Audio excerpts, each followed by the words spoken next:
This week's episode of the Secret Library podcast is brought to you by Audible.com. To get a 30-day trial complete with a free audiobook download, visit secretlibrarypodcast.com/audible. This is the Secret Library Podcast, the truth about writing books.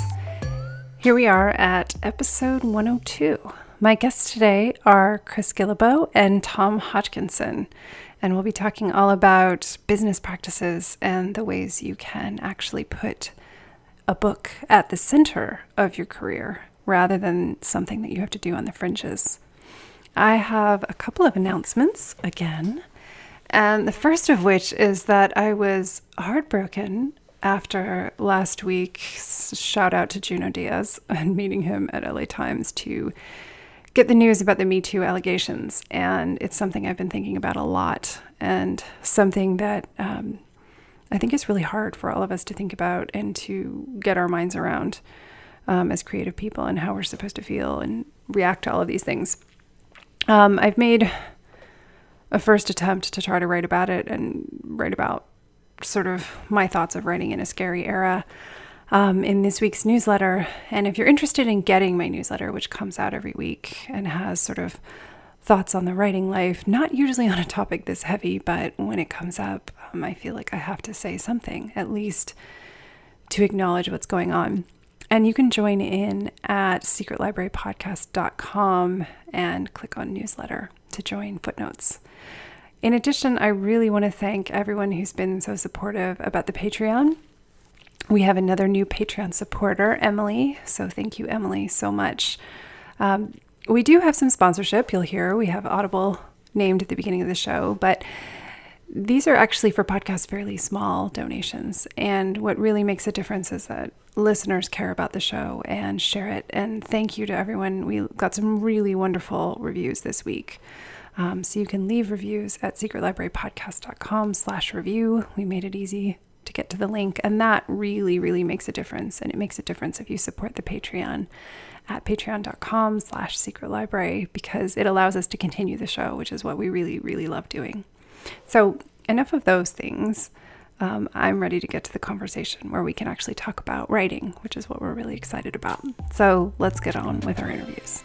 On the show today is Chris Guillebeau, who is a New York Times bestselling author and modern-day explorer. During a lifetime of self-employment that included a 4-year commitment as a volunteer executive in West Africa, Chris has visited every country in the world, which totals 193, and he did this before his 35th birthday. Since then, he's modeled the proven definition of an entrepreneur, someone who will work 24 hours a day for themselves to avoid working 1 hour a day for someone else. Chris's first book, The Art of Nonconformity, was translated into more than 20 languages. His second book, The $100 Startup, was a New York Times and Wall Street Journal bestseller, selling more than 500,000 copies worldwide. His third book, The Happiness of Pursuit, was published in September 2014 and was also a New York Times bestseller. His fourth book, Born for This, will help you find the work you are meant to do, and his newest book, Side Hustle, will help you create a new source of income in 27 days. He also started the daily podcast Side Hustle School, which is downloaded more than 2 million times a month. Kind of amazing. So you may recognize his voice very clearly from this show. And every summer in Portland, Oregon, Chris hosts the World Domination Summit, a gathering of creative, remarkable people with thousands in attendance. He's also the founder of Pioneer Nation, Unconventional Guides, the Travel Hacking Cartel, and numerous other projects. So in addition to loving Tom Hodgkinson's books, I have also long been a lover of Chris Guillebeau's books and a big fan of his podcast. So when I met him recently at a book event, I knew that I had to have him on to talk about the way that writing books can actually be the center of a really successful creative career. So as someone who has never worked for other people, who has always been an entrepreneur, I think Chris is an incredible example of someone who has taken his desire to lead an unconventional and creative life and to build that around writing books, which is not what we generally hear. We generally hear like, oh, you have to do something else in order to pay for a life writing books. But for Chris, writing books is not a side hustle. It's his main hustle, and everything else gets structured around it. So for anyone who's thought of writing books as something they want to do with their time and to really build a business that supports them through the process of writing, this is your interview. I really hope you enjoy listening to Chris Guillebeau as much as I enjoyed speaking with him. Hey, Chris, thanks so much for coming on. Hey, Caroline, thanks so much for having me. So, you have possibly the most familiar voice to me coming on the show because of your show, Side Hustle School, which I think is a good place for us to start, which is that started with a book and then became a hmm podcast. And I think one of the things I really wanted to talk about with you is how you've managed to build a life around writing books, whereas most of us listening are trying to build a life writing books around the rest of our life. Mm-hmm. So I wanted to talk about how you started writing books and then how you've gotten to this place where books are really the hub of everything else that you're doing. Sure. Yeah. I mean, there's a lot of different pathways we could go down for that. I guess so for me, I wanted to be a writer. Like if I go back, let's say 15 years, like I'm 40 years old now, just about, and when I was between 25 and 30, I was like, what do I want to do next? And I had been traveling for a bit. I was an aid worker for a while in West Africa. I was getting ready to start this quest of going to every country in the world.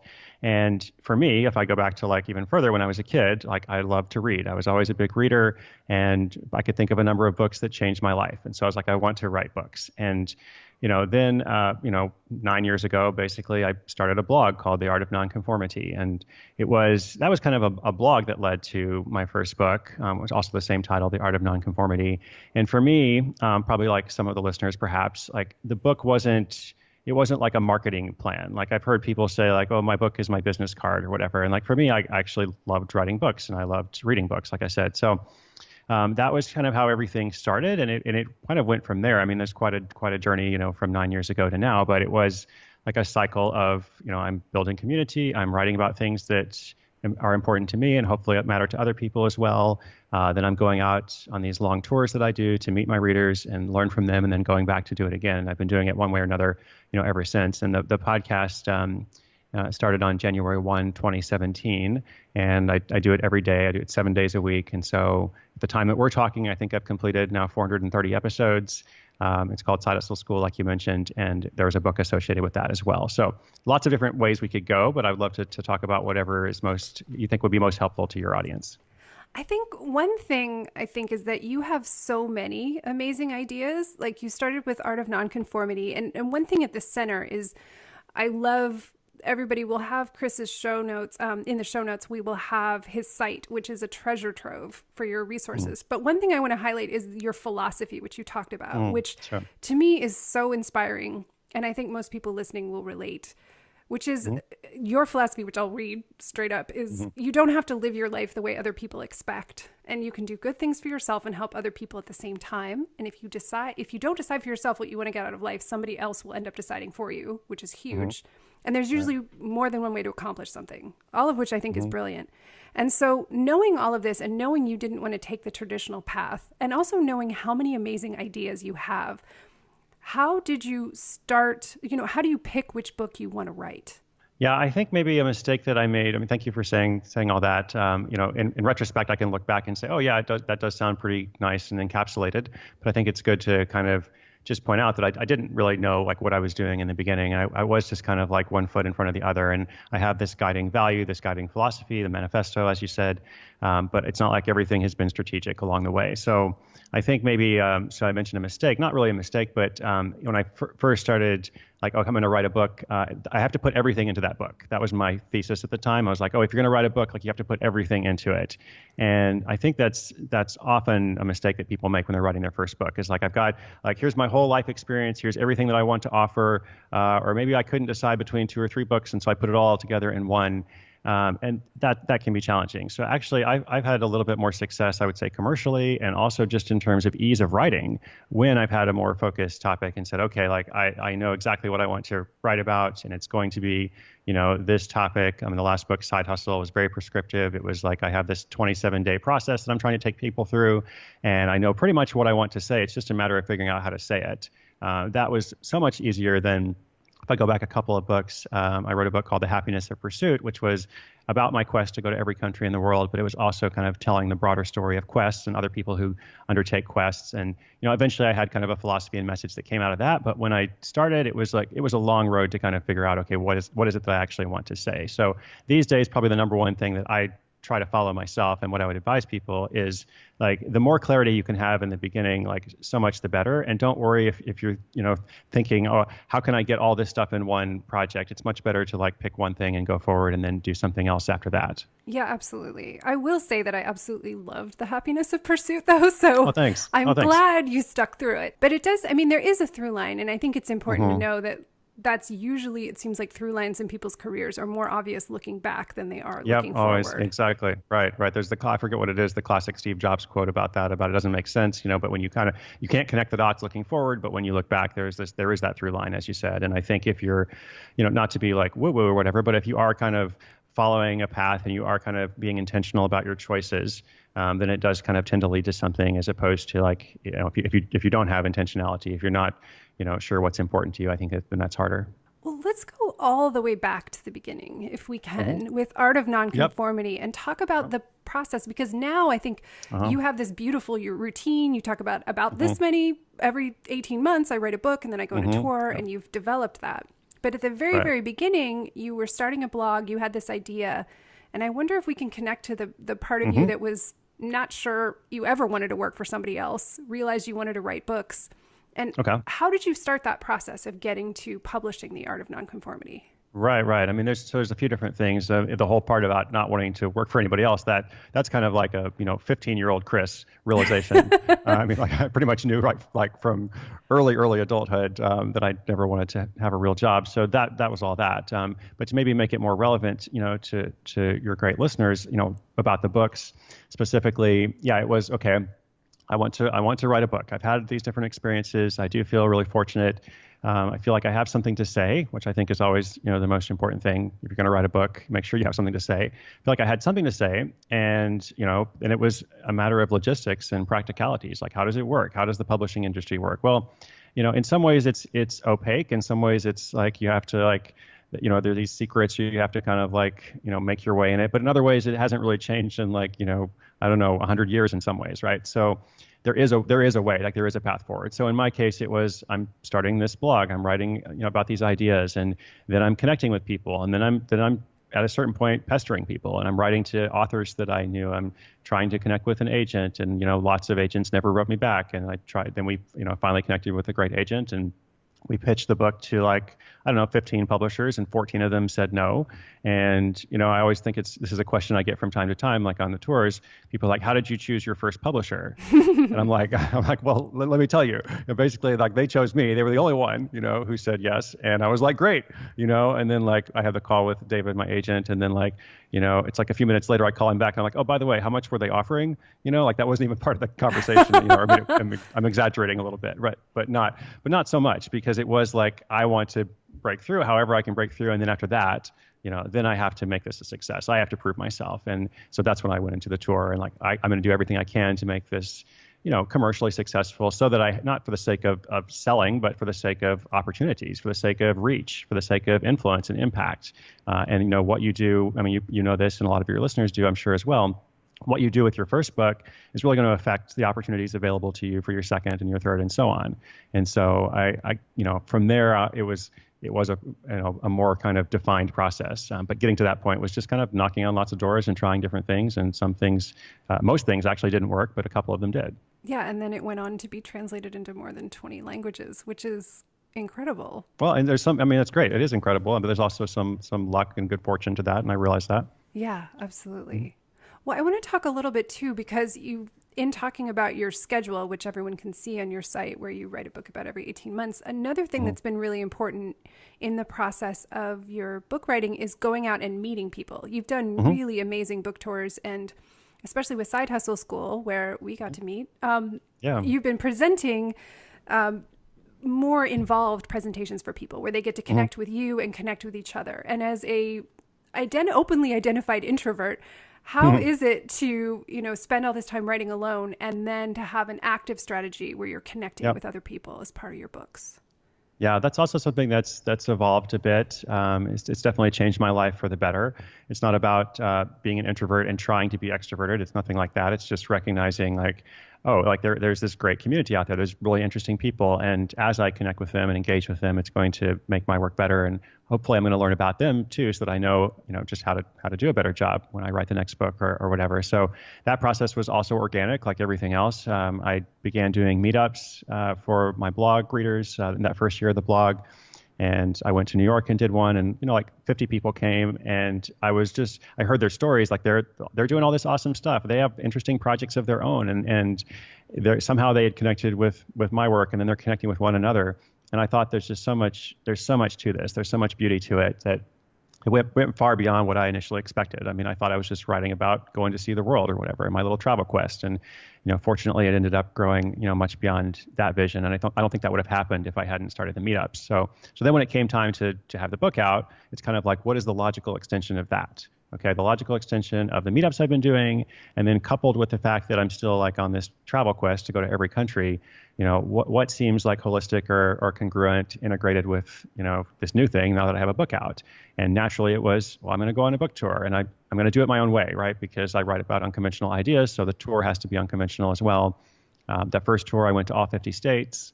I went to every province in Canada. And I kind of set this up together with my readers. Like the publisher helped a little bit, but not a ton. And, for the most part, it was like this self-managed process. And that was super fun. It was tiring, of course. It was stressful in some ways, but it was also just, wonderful. And it kind of allowed a lot of other things to happen after that as I got to know lots of other people. That's amazing. And then you've also done something which I thought was really clever with Side Hustle School, which was to ask people, hey, do you want me to come to your city? If there's enough of you that say yes, then I will come. Yeah.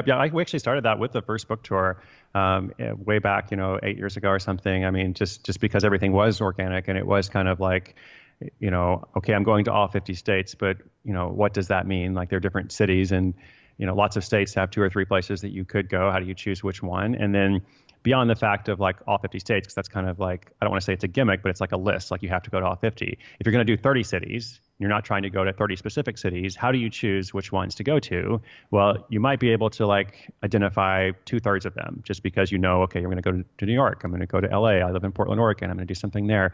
But obviously, like there's lots of other great places out there. So for me, it was like, where are my readers? And that's the critical factor. That's how I decide, where it is I'm going to go. And so I'm pretty much doing that from the beginning. And it's been interesting because I have definitely seen this trend of how, like, sometimes some smaller cities, if the people there really kind of have a vision for the event and they do a good job in terms of sharing it and building like local interest, I'm gonna actually have a better turnout and more engagement there than I am in a bigger city where it's, I don't want to say nobody cares, but it's just there's no ownership of it. So having like a local ownership has been really important in terms of which events are better than others. Absolutely. And then you also have your own big event that you do, World Domination Summit, once a year. And that feels like, was that an extension of these meetups that you were doing all over the country? Of like, why don't we bring everybody to our own party? That's exactly it. That's 100% it. Yeah. It was, wow, it's cool to like, hang out with these folks from Kansas or these folks from San Antonio or wherever. But wouldn't it be great if, because a lot of my people, they're also introverted or sensitive. I don't mean to stereotype because there's all kinds of people in the community, but a lot of people do feel like they're doing something that's a little bit different, or they feel like maybe they don't have the support that they need. Maybe their family doesn't even understand, what it is they're doing or what their goal is. And so one of the values that's been important is like, how can we connect those people to one another so that they feel supported? And so wouldn't it be great if it's not just people from this one area, but people from all over the place who could come together? And that was, I went on that 50-state book tour and I said, every stop along the way, I'm like, hey, next summer we're doing this event. It's called the World Domination Summit, and I'd love for you to come. And we really didn't know like a whole lot more than just that, right? Like I had the dates. I had a couple of things, but like that, we had to figure it out, just like publishing books or just like starting a podcast. Like there's a way to figure these things out. It's not that complicated, but you don't always know until you kind of go down that road. Absolutely. I think the thing that's important to know is that so many people think, and there's this stereotype about writing as a solitary activity. And the thing about your story that's so inspiring is that it has built this enormous community. And if these books didn't exist, all these people wouldn't necessarily be meeting in person, which is something that you don't normally associate with writing and books. Yeah. Well, for me, I think it's one of the greatest things. It is honestly one of the things that makes me happy. And I am a solitary writer as well. Like I think like there's still that component. Like you have to, be able to go into your cave or whatever and create, and that's important. But I guess for me as well, I do value the connection that comes from writing and publishing something. And I think this is like an artistic choice. Like I respect people who are like, I just want to make art. I want to make it on my own terms, and I don't care, who likes it or whatever. Like that's fine. That's their choice. For me, it's like, well, I do want to make something that's valuable. It has to be, personal and pertinent to me. I'm not trying to sell out or be overly commercial, but at the same time, like I actually want to reach people. I actually want to make a difference in people's lives. Not everyone's life, but whoever it is that's going to connect with it. So, I mean, I kind of see it as a little bit of both. Like, how can I do something that is true to myself, but is also, hopefully going to go beyond myself and create that community that you mentioned. Absolutely. I mean, I think the other thing too is that when you have done these meetups, it was really fun to be at one of the ones for Side Hustle School in LA, because somebody who had been at your previous LA meetup a few months before announced that she had since put together and launched a podcast because she was inspired by that. Right. So I imagine you have stories like that happen all the time as you're meeting people all over the country.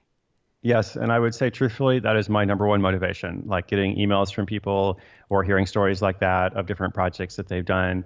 And I try to not take credit for it, because obviously those people have done the work, like they're the ones who do that. So, but I'm very happy to be like this small little like connector piece or amplifier to it, or maybe just showing people like, hey, this is possible. Like you're the one who has to go and do it, but yes, it is possible. Go for it. So yes. The other thing I would like people listening to know, is something that you shared at that meetup, which is that I had this vision of you kind of batch recording the Side Hustle School podcast in long things and then editing. I did not know. Will you tell them about how this works? Because I think it's amazing.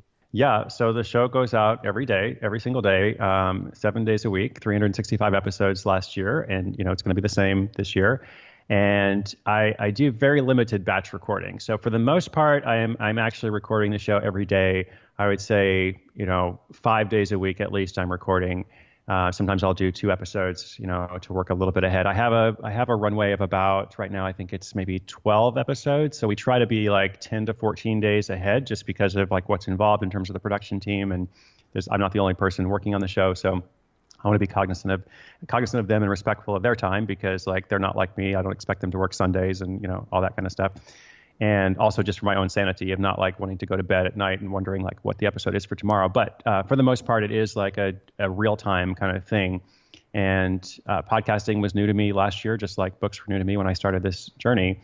And I guess at first I thought it would be good to like batch record. Like it would actually be good to be like, 2 to 3 days a month, I go into like a studio, and those are really long days, but then like I have all the episodes for the whole month or whatever. But I think the problem there is like there's some obvious advantages to that, but I think the disadvantage is that you lose, or at least I feel like I would lose, the sense of real-time discoverability, or the real-time conversation that's happening, with people. And so, yeah, I've just kind of made it part of my routine. Like every single day for the most part, I'm recording, an episode, then the next day I'm recording whatever comes after that, and so on. How are you fitting all of this into your routine? Because you've got World Domination Summit, you're writing a book every 18 months, you're going out and meeting people, you're traveling on what I take as a weekly basis, and you're recording a podcast almost every single day. How does that work? Caroline, the greatest productivity hack, people always like, how do you do all this kind of stuff? Honestly, I believe personally, the greatest productivity hack is to love what you do. And to find a way to like craft your life around things that you believe in and care about and that you're willing to invest in.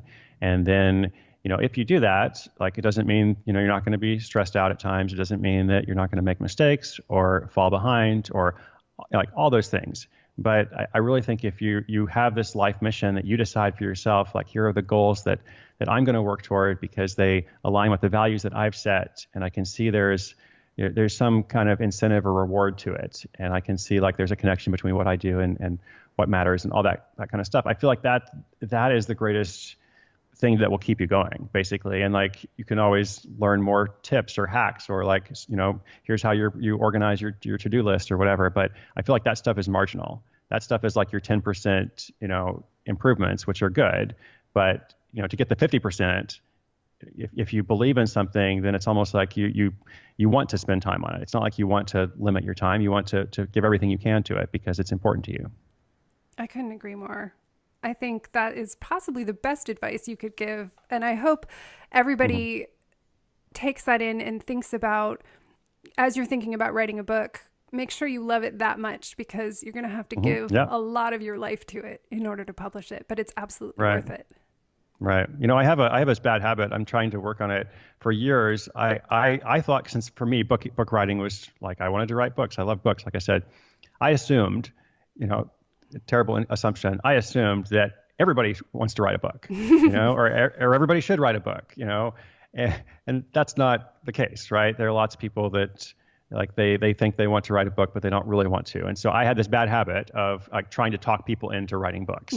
And so I've learned, like, now when people ask me for advice or my experience or whatever, like my successes, mistakes, failures, etc., I'm more than happy to share.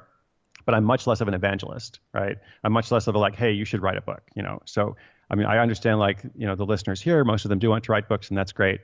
So if you do, nobody should ever, you know, tell you shouldn't. I mean, there's lots of different pathways now. It's, you know, publishers are still assigning authors like every single day. It's not like that's completely changed the way that some people say, but you have to want it. You have to really want it. And if you want it, then great. If not, do something else. Yeah, you deserve to do whatever you love doing. And if that's not writing books, that's okay too. Right. Exactly. It took me like 5 years of, you know, being an author to learn that, but yes. Well, it takes as long as it takes, you know, it takes a certain amount of time to write a book. It takes time. I feel the same way because I love writing. So I just assume everyone else will love it. But I have also surrounded myself with people who love writing. So then that just reinforces that belief. So I want to thank you so much for coming on, Chris. It's been amazing speaking to you. And we will have links to all of your books and your site and your podcast in the show notes so that everybody can continue to learn from your amazing example. Awesome. That's wonderful. Well, thank you so much for the conversation. I will go and check out those show notes too. I want to take a moment after the first part of our episode, before moving on to our second interview, to recommend a book that you can use with your free trial of Audible at secretlibrarypodcast.com/audible. You'll be pleased to know, if you're a listener of Chris Guillebeau's podcast Side Hustle School, that his book Side Hustle, available on Audible, is narrated by the author. I don't know if I could imagine anyone else narrating that book, having listened to him on his show and finding his voice such a familiar part of the concepts that he's sharing.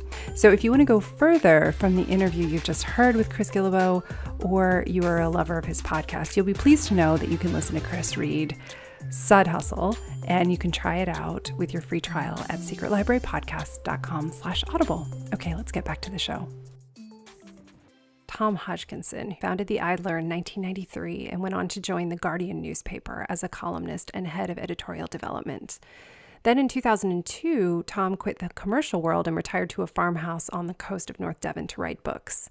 His first book, How to Be Idle, was a global bestseller and was followed by How to Be Free, The Idle Parent, and Brave Old World. He has also co-written the Book of Idle Pleasures with Dan Kieran, who later went on to launch the crowdfunding publishing platform Unbound, as well as the Ukulele Handbook, which he wrote with Gavin Prater-Pinney. He has published a number of pamphlets, including his own We Want Everyone, an attack on Facebook, and Dr. Matthew Green's History of the London Coffee House. Tom also published Gwyn's Grammar in an edition of 100, which caught the eye of Random House, who bought out a commercial edition. This astonished everyone by spending 5 months on the Sunday Times top 10 and selling over 50,000 copies. The follow-up, Gwyn's Latin, was also a top 10 bestseller. In 2014, Tom returned to London to launch and develop the Idler Academy, both in the real world and online. And then in 2016, he relaunched the Idler as a print quarterly. His latest book, Business for Bohemians, came out in 2016 and was released in paperback in early 2018. Now, I have been a lover of Tom Hodgkinson's work back since How to Be Idle. I remember reading this about 10 years ago when I worked at Book Soup in Los Angeles. So I have been carrying Tom Hodgkinson's philosophies with me for quite some time. So it was very exciting to get to speak to him directly and to see that both of our paths have kind of transformed over the course of his career writing books, back from How to Be Idle, when I was really desperate to get out of sort of the strictures of commercial America and the things that, you know, it really suited me in my late 20s, early 30s to read that book. And now, you know, quite a few years later, it's very exciting to see Business for Bohemians, which gives an education to creative people about how to benefit from business practices and allow you to really take control of your creative career, whether you're a writer or in any other creative field, and to benefit from this information, which is often just provided to people in more conventional careers. And that we as creative people have a tendency to, kind of look down on practical business advice, which does in fact have the power to allow you to continue doing your creative career more effectively. So I'm thrilled to have Tom Hodgkinson on to talk about his own journey with this process and how learning these business tricks have allowed him to continue in his creative pursuits. And I know you all will learn a lot from this conversation. So here we go with Tom Hodgkinson. Hi, Tom. Thanks so much for coming on. Hi, Caroline. Thanks for having me.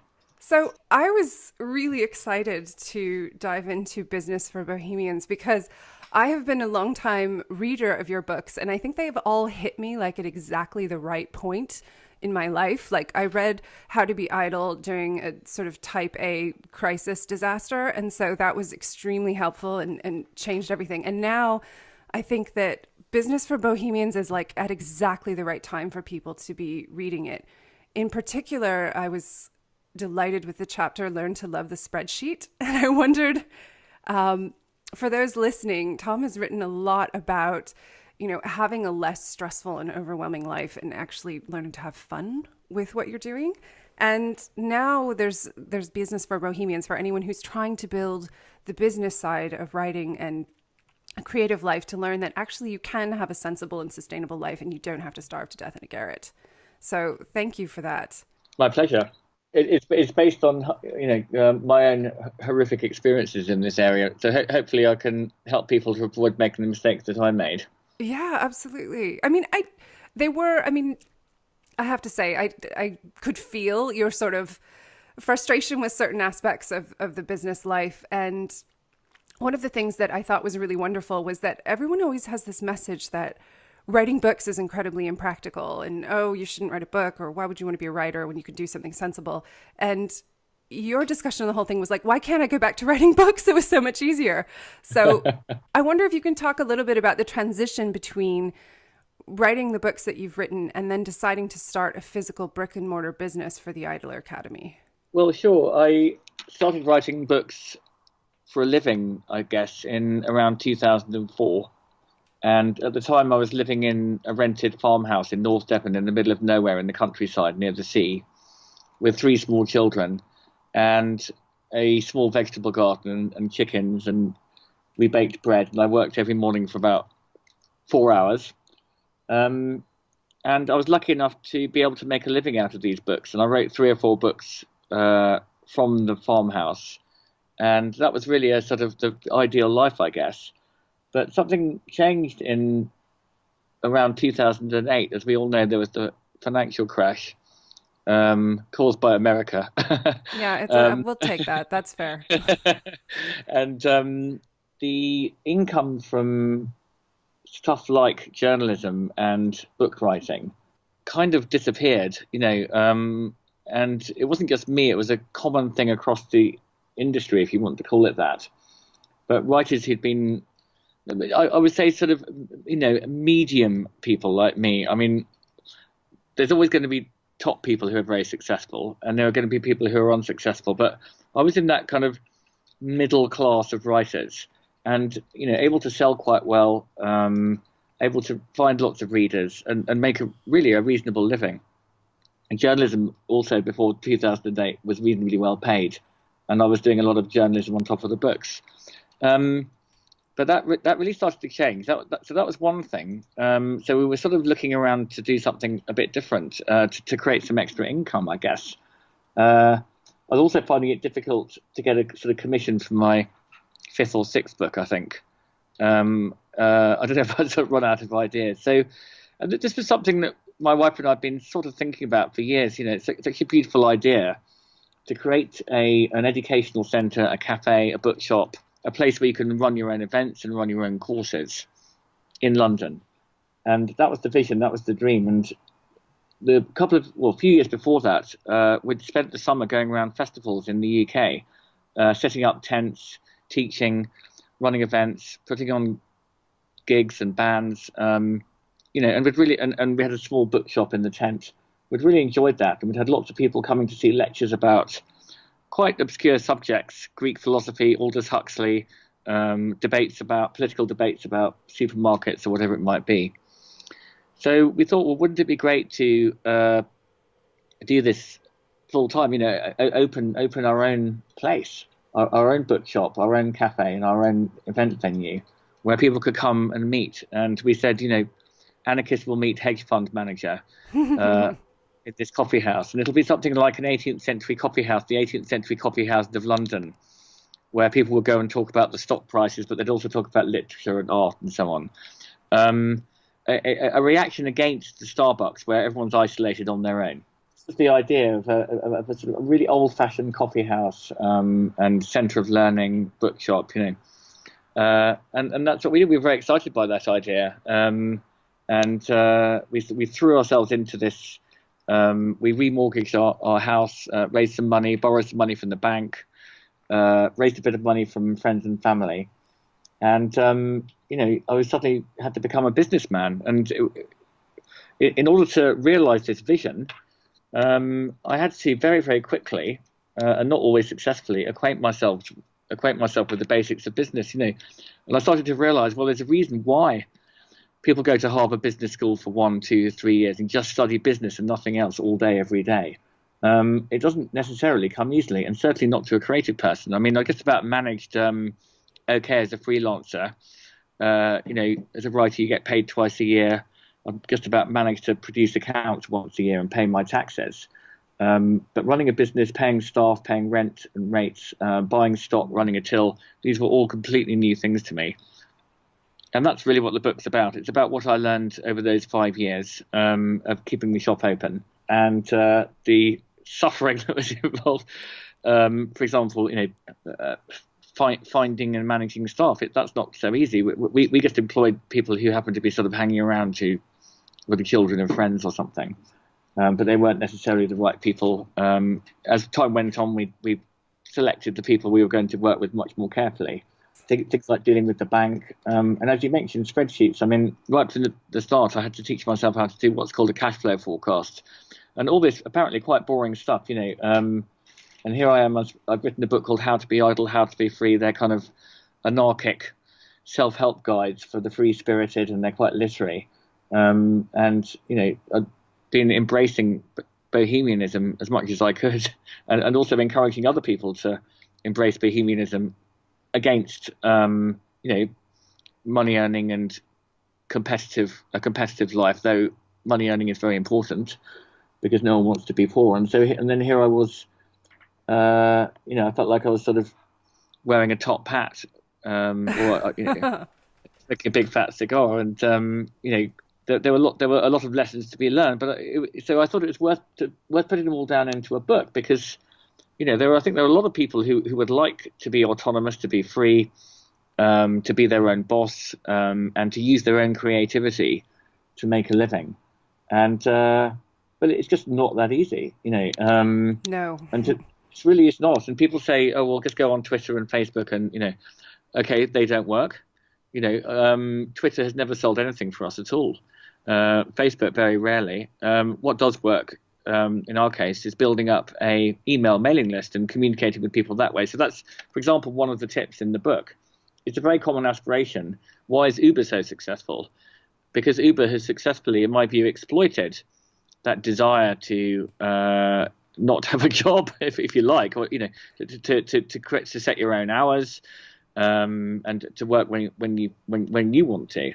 That's a wonderful aspiration. I mean, I remember reading years ago, Walmart, I think, in the States, did a survey of their workers and asked them what they would really like to be doing.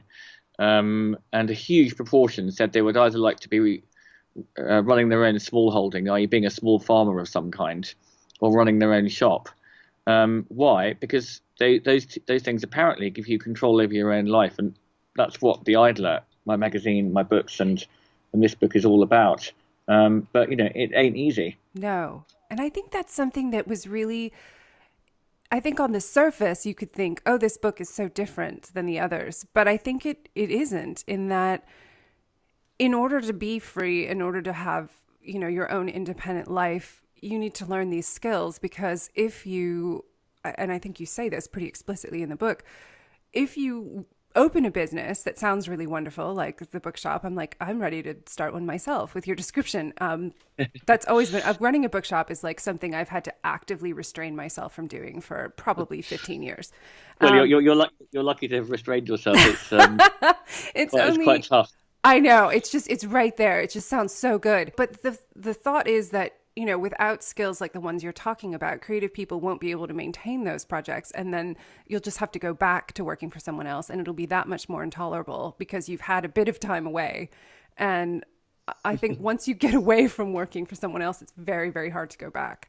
And so learning these skills is not really the antithesis of being idle and free. It's actually the life support that will sustain that possibility. Yeah, that's right. Because, unless you've got some sort of unearned income from something or other, which 99% of people in the world do not, then obviously you have to earn a living, and you've got to be sensible about these things, and not scared, and not hide from them, not hide from the tax people, and budget, and be frugal and stuff like that. Well, these are all good things, and they're all in support of independence, or whatever you want to call it, autonomy, or self-sufficiency, self-reliance, whichever one kind of wants. So it's not being good at business is.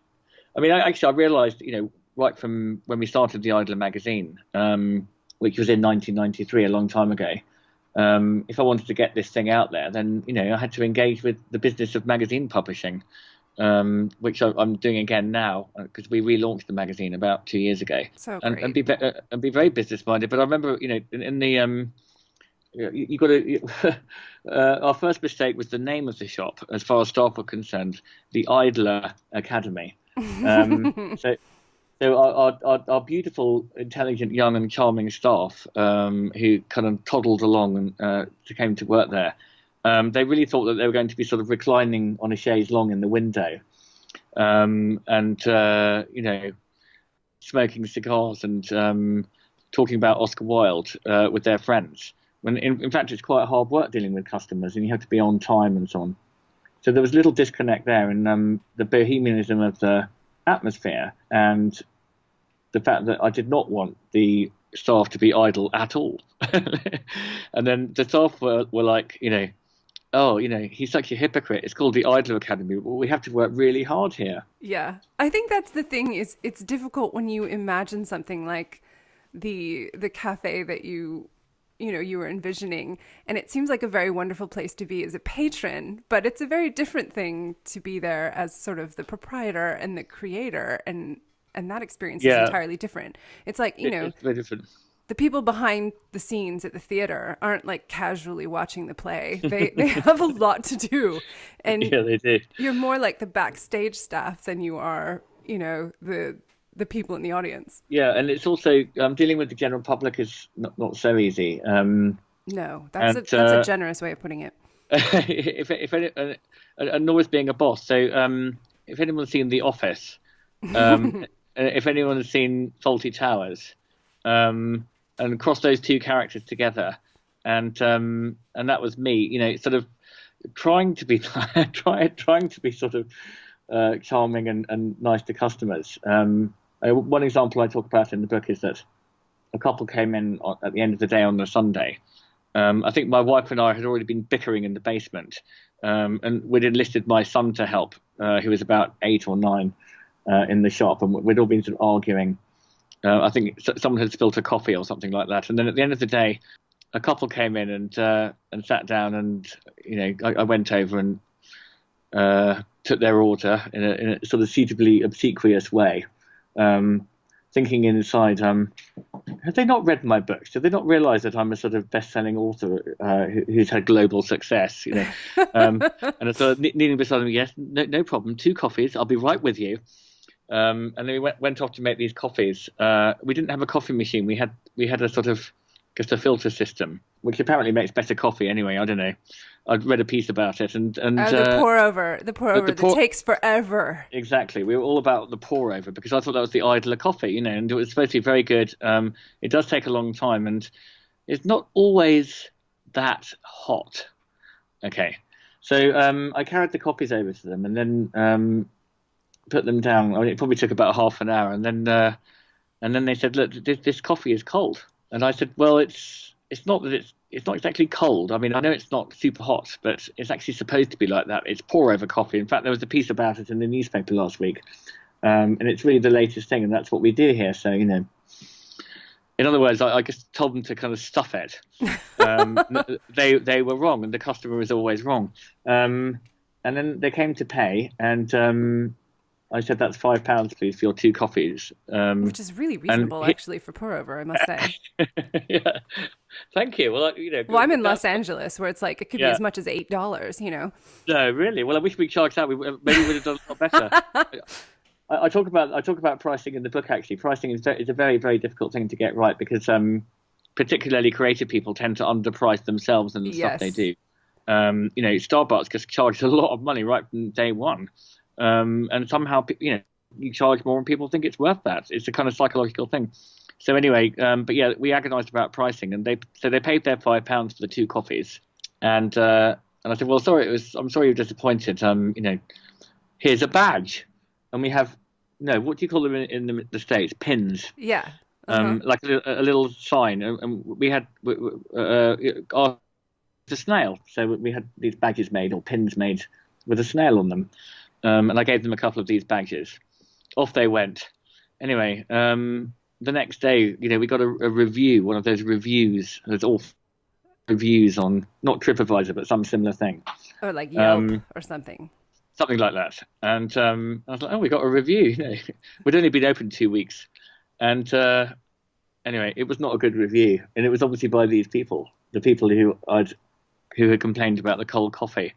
And they said this was an incredibly horrible, uncomfortable place. The chairs were spiky or something.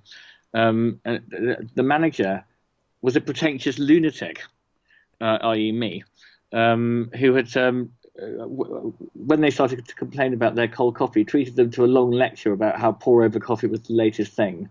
And when they asked for their money back, gave them a badge with a picture of a snail on it. What a lunatic.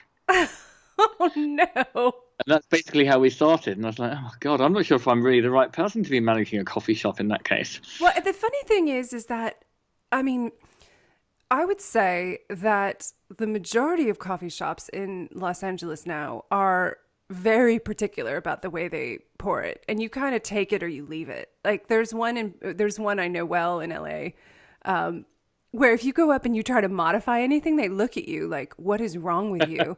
And it's just sort of understood that you take it or you don't get your coffee. So it may have been, maybe you needed to dial it up. Yeah, maybe you should have dialed it up even more. Yes, and then you would have dialed up even more. Right, you would have just fit in with everybody else. It's like third wave coffee would be like, what do you mean you want it boiling? It's going to ruin the flavor. Exactly. That's what we were taught by Monmouth Coffee House. You have to let the water cool down because hot water is going to destroy the coffee. Yeah, I think we should be much more confident about it. And you do get those pubs and restaurants in London which become quite popular because the proprietor is so rude. Yes. So maybe it was just a marketing thing. I don't know. This conversation 6 years ago, but anyway, so we struggled on for about. I mean, in many ways, it was a great success. I mean, we had some wonderful events, and we certainly got talked about a lot and written about. And we massively increased our kind of list of customers, but we closed it after 5 years. The rent, the land, our original landlord, who was great, sold it to a new landlord who put the rent up. Probably to market rates, but it was still a lot more than we were paying. And we decided to knock it on the head at that point. And I thought, well, we'll do our events in other people's venues, people who are actually good at this or enjoy it. Running a cafe, and it has been a great relief. They're a beautiful idea. Yes, it's a shame. I'm really actually sad that it corresponds with the exact period of time in which I have not been in London recently. And I was like, oh, I've just missed it. Well, yeah, we got loads of our kind of, global fans come in to visit us, which was lovely. So people would put it on their list of places to go to when they were doing their London trip. But what we do now is we put on a lot of events so people can come and see us at those instead. We have a monthly dinner. We put on parties. We're doing various festivals in London and elsewhere.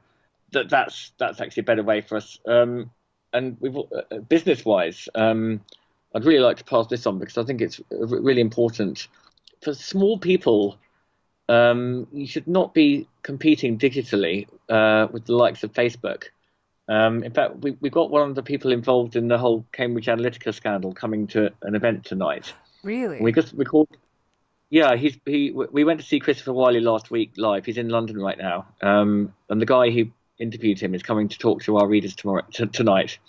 Oh, I'm And so it's something I've envious. been sort of, it's a lot going on.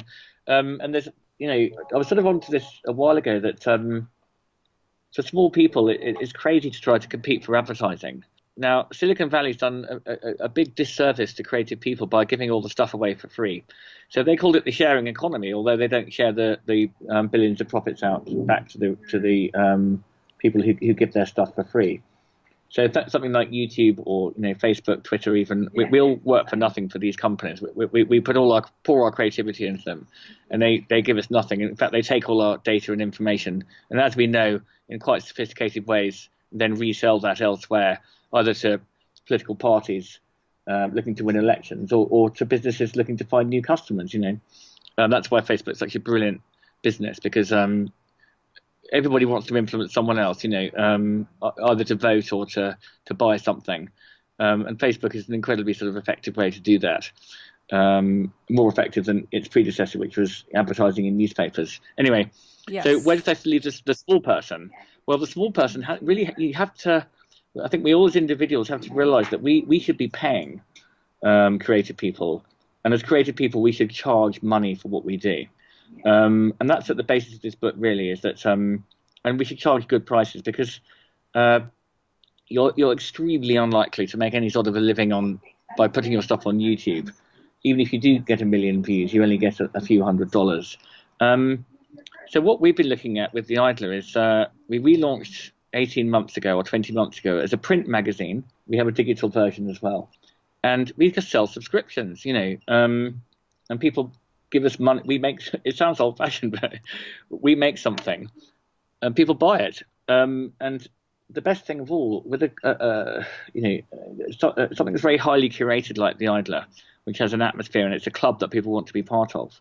You can charge a subscription because people really enjoy subscribing to magazines and clubs and newsletters and so on. Like, I'm a New Yorker subscriber, I'm an Atlantic subscriber. Some of these magazines are actually doing very well. Then alongside that, we have another business, which is online courses. We now have 35 or 40 of these. So, for example, we've just recorded one with Andrew Keane, who's also based in California. He's an internet critic. And his new book is called How to Fix the Future. So we've constructed a video course about how people can sort of regain the power that we've given away to the big tech companies in return for free stuff, for free services like Facebook. How can we take that back? And part of this process we discussed in the course, which we're going to charge money for, is to pay and to be paid for your creativity. And so we have a second subscription level where people can subscribe to these online courses. So although we do sell them like a book, there's something called Creative Live in the States, which is a little similar, and also Skillshare.com. Yes. You can subscribe to these. Our courses are different. They're more curated, and they're quirkier. They're sort of wittier, and they're quite English and odd.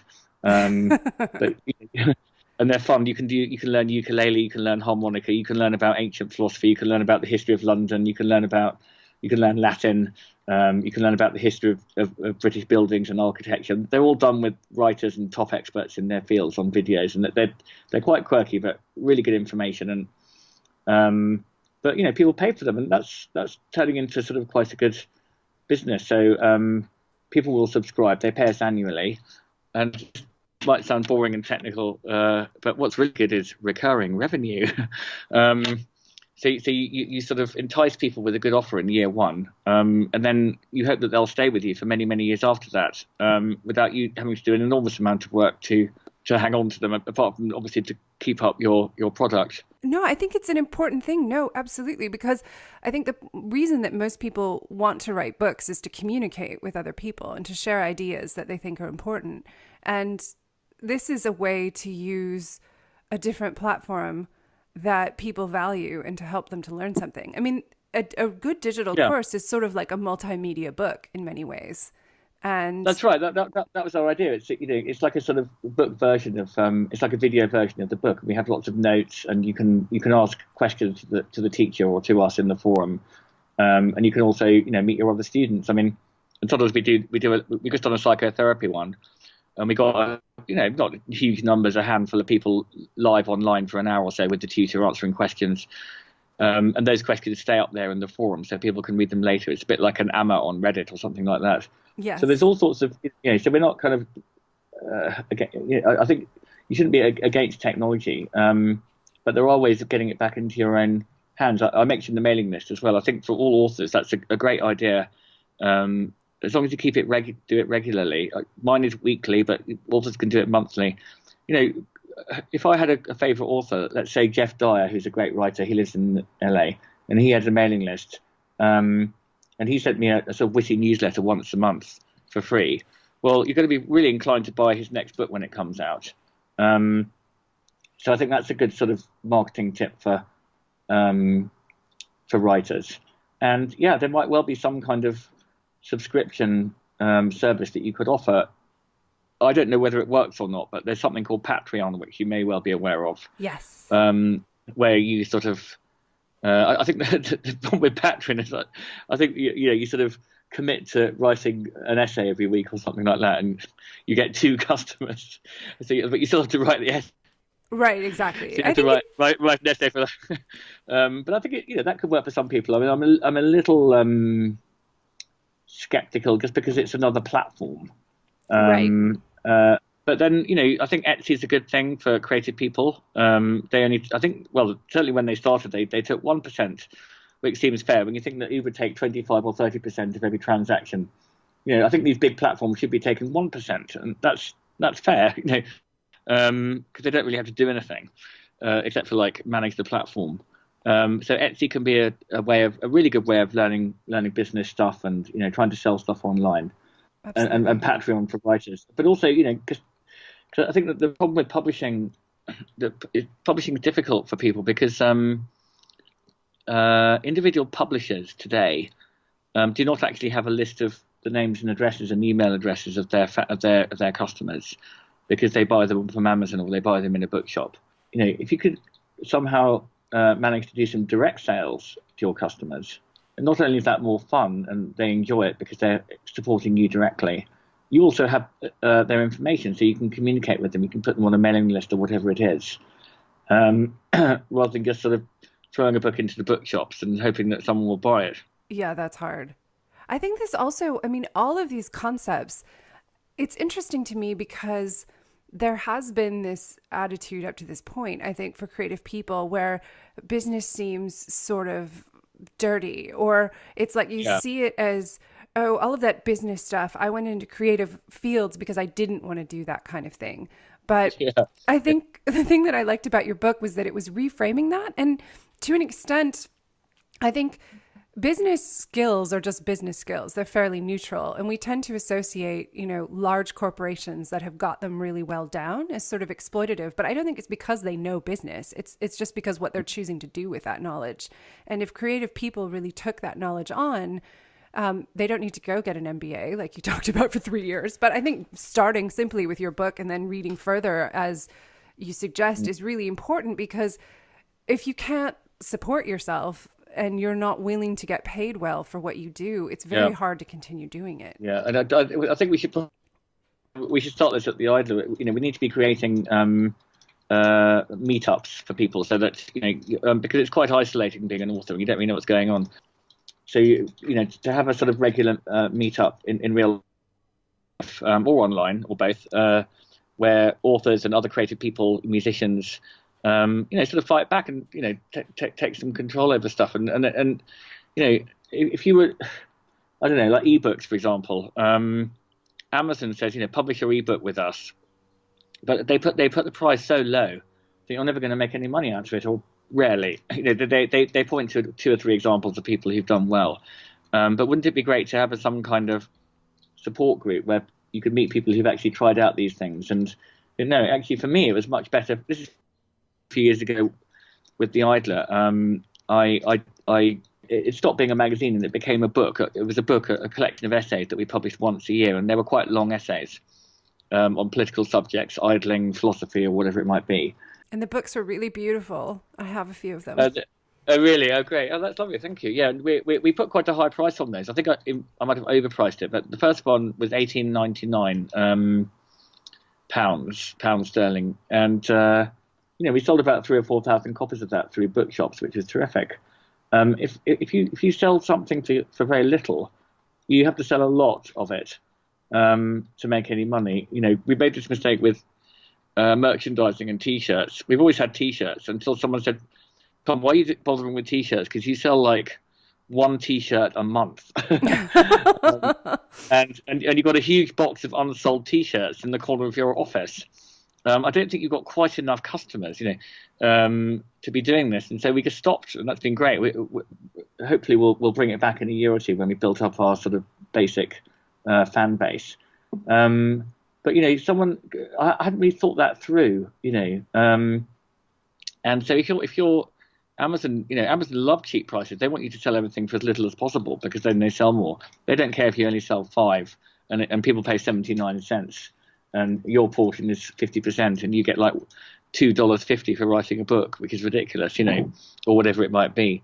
So things like that, but actually maybe your friends would all buy 100 copies of a book and you can charge £25 and you can do a lovely hardback and you can do a course and an event and to sort of think a bit more creatively like that about the income streams for a writer, and to put your prices as high as you can bear. But as you say, that's difficult stuff to learn because as creative people, you sort of probably tend to be a bit more democratic and not particularly greedy. So I mean, I found it quite hurtful when we at the shop we put on an event and then people would say, "Oh, I can't afford £25 or whatever, can you do me a cheaper rate?" And I was like, I just got angry and I was like, well, I can't afford it. I love your courses, they're brilliant, I love everything you do, but I can't afford £25. Is there any chance of doing a cheaper one? Because, I know you want to reach out to lots of people. And I was like, well, that's like ringing up, Rolls Royce and saying, I love your cars, they're absolutely fantastic. But unfortunately, I can't afford one. I was just wondering if I could have one for half price. Right. So you've got to be strong about your pricing, is what I'm saying. And also, I think we need to kind of, as you're doing, get this information out there and make people feel that they're not alone with these struggles and help each other. But as you say, the main thing probably is to realise that commerce is not a dirty word. We think it's a dirty word because we associate it with Wall Street and Enron or whatever it might be. But they're not really business people. They're sort of financiers. They're making money out of other people's work. If you buy and sell oil or something. I don't actually really call that business. What I call business is the guy who's opened a shop, is buying stuff, selling stuff. That actually is creative. And so the creative person and the small business person or the entrepreneur have a very, very similar mindset, which is different from the mindset of the person who joins a large company or goes into Wall Street or becomes the chief of a big pharma company or something like that. So I think that this noble small shopkeeper class and musicians, journalists, small shopkeepers, creative people who make and sell things on a smaller level, but who also want to grow, have a lot in common with each other. We need to help each other, and this book is for those people. Definitely, because I don't think we lose by I don't think we win by putting our fingers in our ears and saying, la, la, la, la, la, I don't like that stuff. I mean, I have to say, I have created, my husband is a bit horrified by my level of love for the spreadsheet at this point, where I even use it. I mean, you can people make them look quite beautiful. You think I'm crazy, but you can actually fill them if you use Google Sheets or something like that. You can fill them with colors and make them all pretty. And I mean, I will use them even for things like plotting out my books. I know that sounds nuts, but like, oh, look, chapter 1, here's this character. He hasn't ever appeared again in the book when I plot out the whole thing. Maybe we don't need that character. This can all be done with a spreadsheet, and it's quite creative. So, well, that's a very beautiful thought. And I suppose you could put sort of decorative borders on your spreadsheets, like like flowers and leaves and so on. Oh yeah, I'm not that advanced. I'm just up to the point where I can do colored fill, where you can have the little color in the background for different topics and so on, so you can keep it apart. Yeah, well, it sounds like we should put on an exhibition called The Art of the Spreadsheet and like blow them up really big. I would be put them so in into frames, that. sell them for like £1 million. I'm into it. I'm totally into it. Well, I hope that everyone has been inspired by this conversation and feels a little bit more like, business is part of being creative and that you deserve to make money as a writer. You really do. We've had people on who've talked about money in conjunction with writing before, but I think this goes a bit further in terms of practices you can put in place to make that happen. So, Tom, I'm so grateful to you coming on. I'm grateful that you've written the book and that you were willing to talk about it with us. Well, thanks so much for giving me the time to come on your show. Thank you so much for listening to the Secret Library podcast. We hope you've enjoyed this week's show.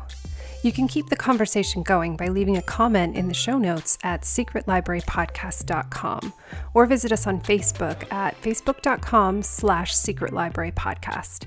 You can also connect directly with me on Twitter or Instagram, where I'm Caro Donahue. That's at CaroDonahue. I look forward to chatting with you there. See you next week. Until then, happy writing.